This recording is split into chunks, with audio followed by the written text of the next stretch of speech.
एक गांव में एक गरीब व्यक्ति रहता था। वह हमेशा भगवान से प्रार्थना करता था कि उसे धन का सुख मिल जाए।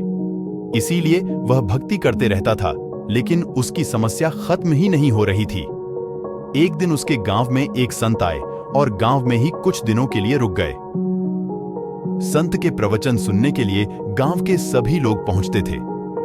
वह गरीब भी संत से मिलने पहुंचा। गरीब व्यक्ति ने संत को अपने बारे में बताया और कहा कि मुझे परेशानियां दूर करने का कोई उपाय बताएं। संत ने उसे एक मंत्र बताया और कहा कि रोज इस मंत्र का जाप करना। संत की बताई विधि से गरीब व्यक्ति मंत्र जाप करने लगा। सही विधि और सही उच्चारण के साथ किए गए मंत्र जाप से धन की देवी प्रसन्न हो गईं और उसके सामने प्रकट हुई। गरीब देवी को देखकर हैरान हो गया। उसे समझ नहीं आ रहा था कि वह वर में क्या मांगे। उसने देवी से कहा, मैं कल आपको मेरी इच्छा बता दूंगा।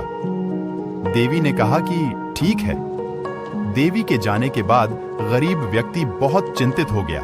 सोचा कि मेरे पास रहने के लिए घर नहीं है, घर मांग लेता हूं। फिर सोचा मुझे राजा बनने का वरदान मांग लेना चाहिए। अपार धन आने के संकेत से ही उसे रात भर नींद नहीं आई। वह सुबह उठा, स्नान किया और पूजा करने लगा। तभी देवी फिर से प्रकट हो गईं।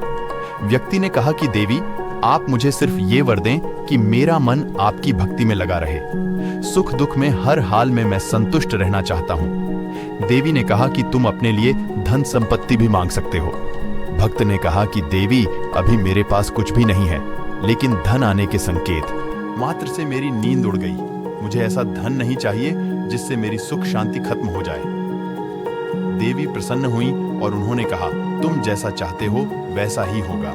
जीवन में सुख शांति बनाए रखने के लिए जरूरी है मन में संतुष्टि का भाव बना रहे।